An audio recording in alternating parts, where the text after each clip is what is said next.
man. What a movie. So, yeah.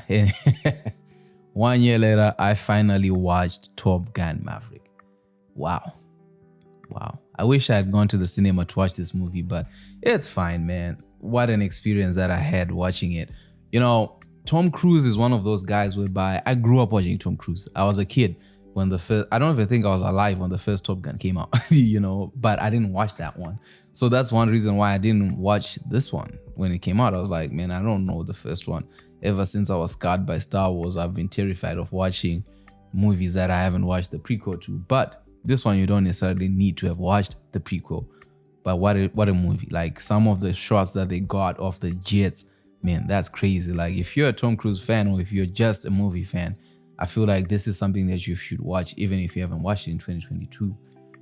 For me, Top Gun Maverick serves as a reminder of why we watch movies. It's about the experience, the rise in emotion and the drop off not knowing what happens next. Watching this movie, I did not think it would leave such an impression as it did. I did not watch the first Top Gun. I was worried I might miss on important plot lines, but they did a good job of making me understand what happened in the previous Top Gun and was focusing on the current one. So here's a funny thing. I watched Top Gun when I was working. So I work in the film industry. Sometimes as a background extra, those people you just see in the back. And for this one, I was working as an extra and I was watching it. Sometimes you have these downtimes and those are difficult moments to watch a movie because if you're watching it, you're constantly being disturbed. You're constantly being asked to come back on set. Whilst in this instances, I wasn't. So there were periods of time where I wasn't needed and I was just watching the film. It's like you watch it for 30 minutes and then you're cold. And then you come back and you watch for the next 30 minutes and you're cold. And what happened for me as an experience was I never forgot the other 30 minutes. So when I sat down, it was just a continuation and I was emotionally hooked. That's where I was like, the editing in this thing is crazy. The first thing that I'll say is Tom Cruise's performance was amazing. You know, when we speak about Tom Cruise, this is like A-list of A-list, right? And when you watch him acting like he does, like there are certain people who've mastered the craft of what they do. Like it's not just showing up on set to work. This is somebody who shows up and he makes you feel like he's just starting. It's just a normal actor. It's not like Tom Cruise, like when you're watching it. And it reminded me a lot of like 2000 movies, which he was in, right? And then you're like, yo, how does this guy become so big and so rich and everything that he has gone through over the past few years and be able to portray that and act like a normal person? And when you're watching it, you're just like, oh, this is Top Gun. Like this is Maverick. There's nothing to it. It's just as normal as every other actor that's in the show. For me, like I clap my hands for Mr. Cruise.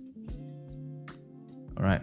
So what's the plot of Top Gun for you who haven't watched? Let's get down to it.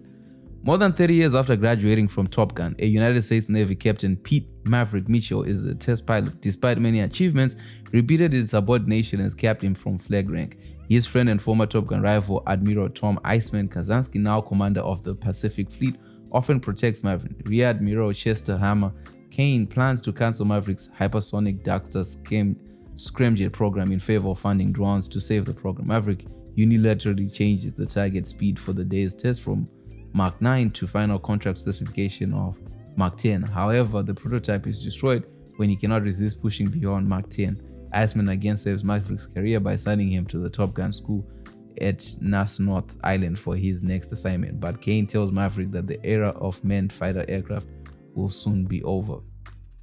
So in the beginning, I love my opening scenes. One thing that I get worried about with shows like this, with movies like this, is they're too technical and you have to explain a lot to people to let them get on.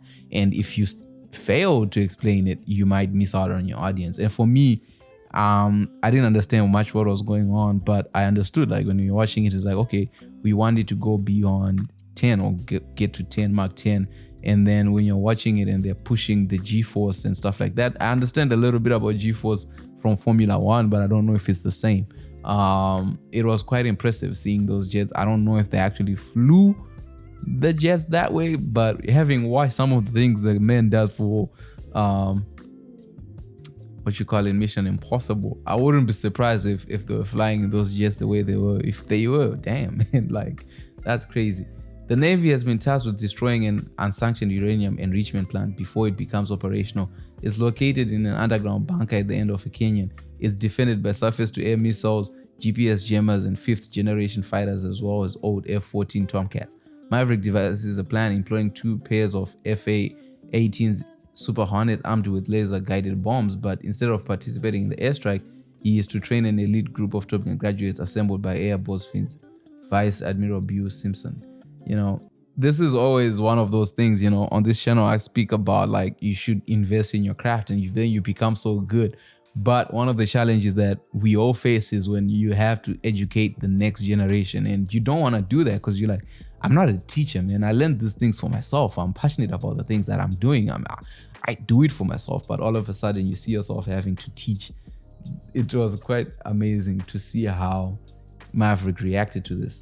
Maverick dogfights his skeptical students and prevails in every contest, winning their respect. Lieutenants Jack Hangman, Rison and Bradley Rooster Bradshaw, son of a Maverick's dead best friend, and Rio Nick Goose Bradshaw clash. Rooster dislikes Hangman's cavalier attitude while Hangman criticizes Rooster cautious flying.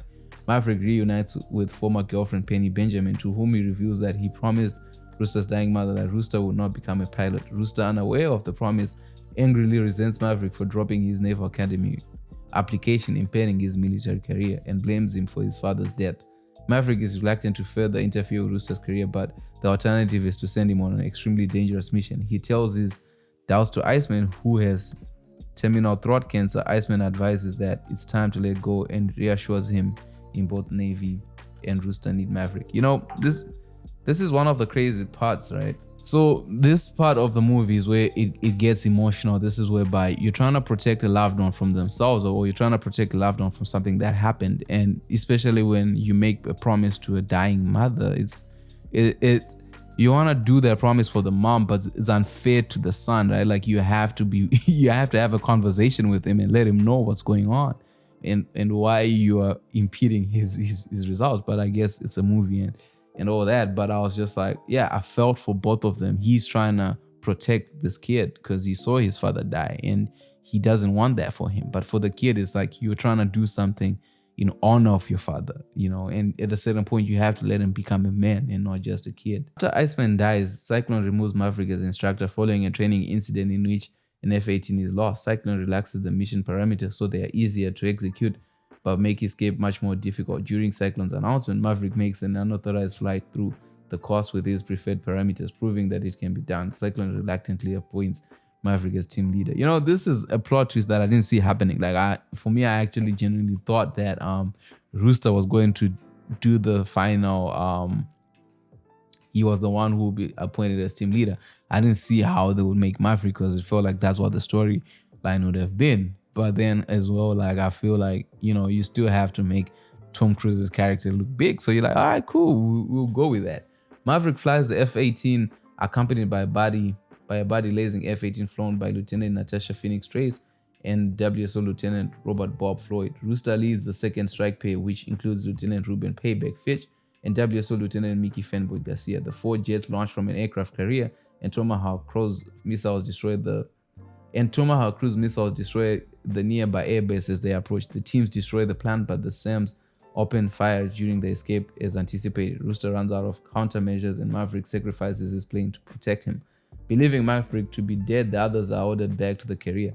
Defying orders, Rooster returns to find that Maverick ejected and is being targeted by an Mi-24 attack helicopter. After destroying the gunship, Rooster is shot down by a SAM and ejects. The two rendezvous and steal an F-14 from the damaged airbase. Maverick and Rooster destroy 2 intercepting Su-57s, but a third attacks as they run out of ammunition and countermeasures. Hangman arrives in time to shoot it down and the planes return safely.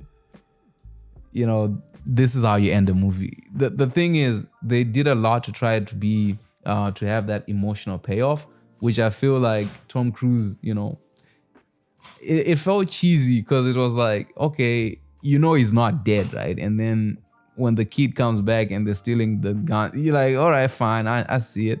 But it was nice. It was a nice moment to have and just to highlight the main characters and to push on the narrative. But I felt like you could sort of foretell what was going to happen. And in the final shootout, when they run out of guns, you're like, okay, somebody has to come save them. Somebody has to come save, because you don't want them to die after all that and go through that emotional, like, man, we gotta do this again. So it was pretty nice how it ends. Later, Rooster helps Maverick work on his P-51 Mustang. Rooster looks at a photo of their mission success pinned alongside a photo of his late father and the young Maverick as Penny and Maverick fly off in a P-51. In conclusion, for me, why I thought Top Gun worked, and I know that a lot of reviews have been made on this movie, and a lot of people have praised it. For me, it worked because it reminded me of watching movies in the 2000s, of watching those type of movies whereby it just felt good. You know, you were not watching something for technicalities. You're not trying to watch it to critique it. You're just watching it to enjoy it. And the story allows you to do that. It allows you to sit back, throw your feet up. Like I said, I watched it whilst I was working. At some points, I would forget I'm actually at work and I'm just engaged, and I want them to succeed and I don't want them to fail. And they didn't do the typical thing that movies do whereby one of the beloved characters has to die. You know, in this one, no one died. No one was left, you know, like you thinking about them or thinking about, what would happen next. So it's a movie that I enjoyed, and I think that you guys, if you haven't watched it, you should watch it. Just for entertainment value alone. I don't think you'll learn much unless you're into jets and you understand more about jets, which I don't. I don't understand much about jets. I know little to nothing about war.